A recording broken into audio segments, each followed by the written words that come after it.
In January 1933, Adolf Hitler became Chancellor of Germany. With the assumption of control by the Nazi leader, there was initiated an anti-Semitic program aimed at the destruction of Jewish existence.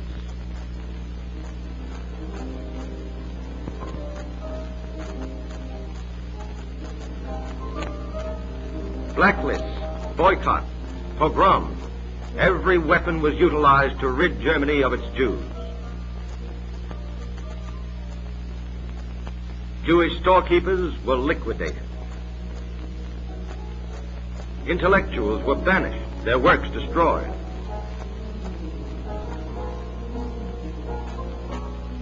Religion was made a mockery, synagogues reduced to blackened ruins. Children were taught Jew hate in the public school system. From nursery rhymes to university seminars, the Jew was portrayed as the root of all evil.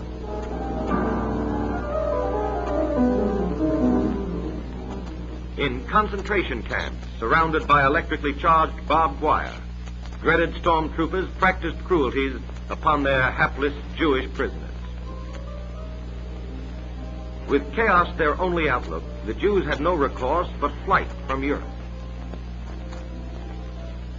Long lines of refugees stormed every foreign consulate, hoping against hope that their chance would come next.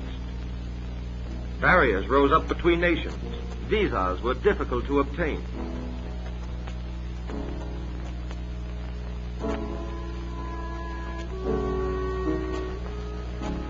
But one land beckoned with open arms. The leaders of one land sought ways and means for the immigration and absorption of new tens of thousands of Jews. Palestine. To these fleeing thousands, Palestine became the major hope and redemption. With the help of the Jewish Agency and the United Palestine Appeal, its American fiscal agent, over 280,000 found a permanent haven in the Jewish national home from 1933 to 1940. Gathering their flimsy possessions, they took to land, air, and sea in frantic attempts to escape their living hell. Nor did war halt this exodus to the promised land. From Western Europe via the lengthy route around Africa, from Sweden and the Baltic countries down through Russia, from the Balkan states over the land route of Turkey and Syria, they keep coming. 24,000 in the first year of the war. More are on the way. The contrast between their exodus from the lands of oppression and their reception in Palestine is unforgettable. Cheers greet the newcomers who symbolize added productivity for a growing Jewish community of 500,000 souls. Many venture out into the water to help them disembark.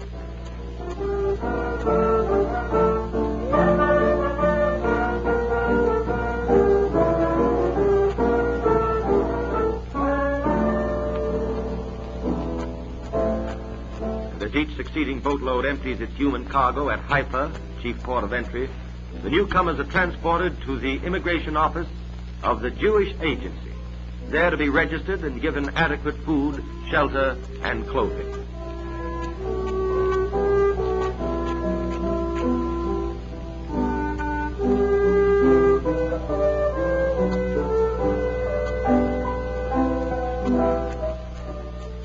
Provision for their rehabilitation, retraining, and permanent settlement is made here.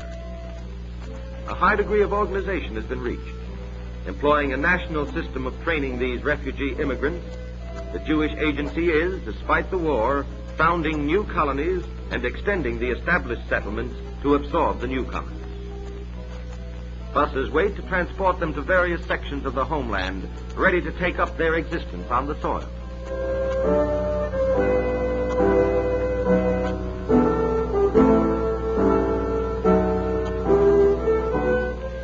So, leaving Haifa behind, they head expectantly for the agricultural settlements to undergo training in special camps adjacent to the larger colonies.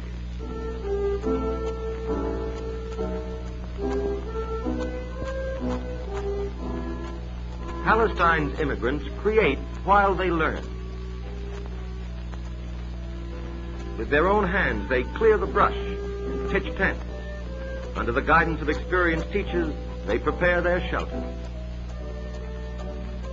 The success of the cooperative living, as practiced in the Kvutzot and Moshavim, the cooperative settlements of Palestine, has been acclaimed by eminent authorities. The refugee is molded into this highly developed social and economic system to find his place in a new Jewish society.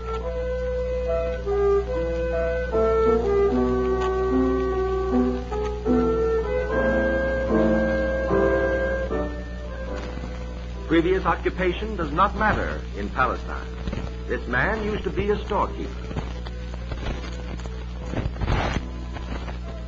Even share equally in the building of Eretz Yisrael, in the home, the field, and even in the factory, their contribution is evident.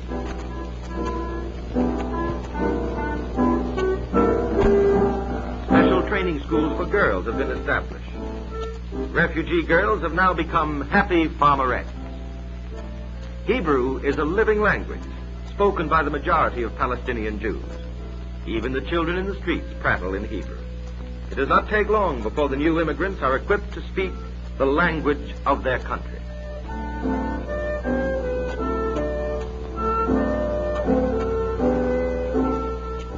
The daily process of building Palestine is a composite task, taxing the immigrants' adaptability to the utmost. But Palestine's 600% growth in population in 2 decades and its even greater expansion of production are proof that he has met the test nobly. In every phase of constructive endeavor, the immigrants' contribution is noted. From April 1936 to October 1940, 60 new colonies arose. Today, many of these settlements have doubled their population and trebled their cultivated land area. Public works and construction have been the beneficiaries of immigrant skilled labor and capital as well. Workers, professionals, engineers, healers of the sick, all have contributed their share in the development of their permanent homes.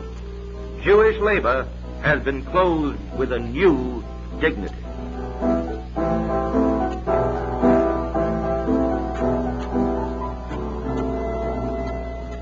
A new frontier has come to Palestine, the sea.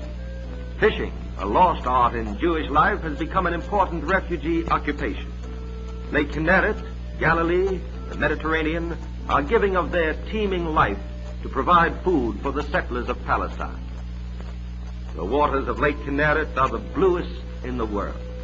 Subject of many a Palestinian song, the lake is covered by an air of enchantment as the fishermen put out for the catch. And at dawn, they return with filled nets.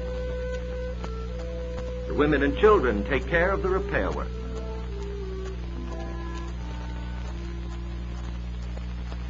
Palestine is a young country whose age composition is lower than that of any other Jewish community. Embracing 70,000 students, Palestine's educational system provides academic, religious, vocational, and technical training for the immigrant youngster, nor is self-defense neglected. Many agricultural and industrial schools have made available their facilities for the training of refugee youth.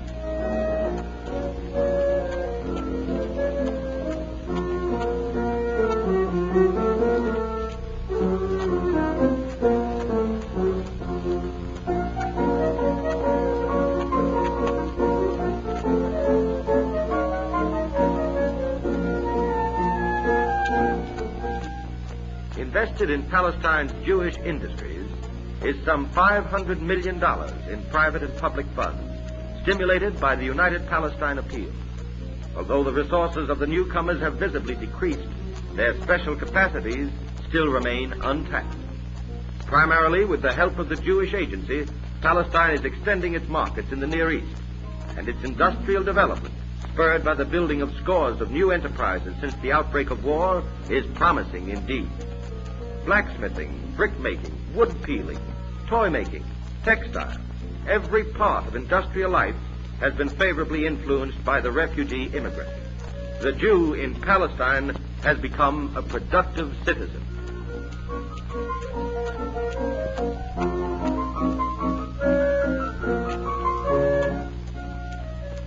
On the farm, as in the factory, integration of the immigrant is apparent. Palestine is gradually attaining self-sufficiency. The Jewish Agency is concentrating upon expansion not only of the productive area, but also of the variety of grown crops.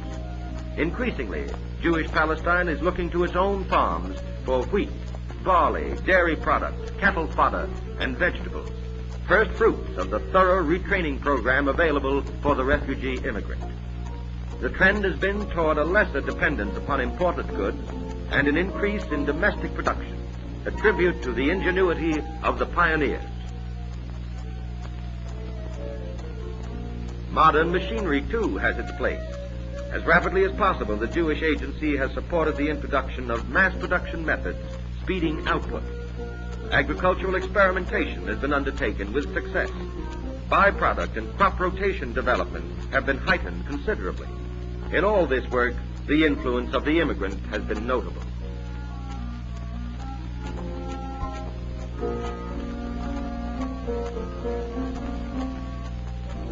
The entire country echoes to the theme song, More Land, More People.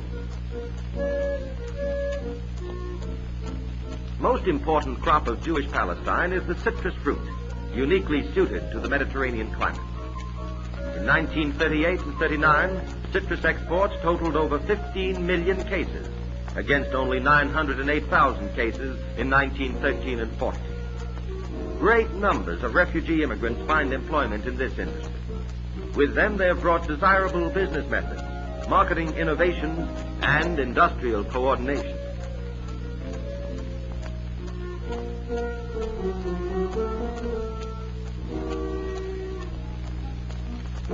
How well the immigrant who has been a refugee knows the importance of stability and security.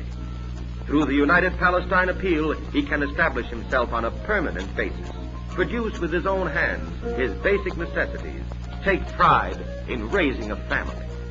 Life, liberty, and the pursuit of happiness are his again. The lands of oppression seem part of a dim past. Palestine has no refugees.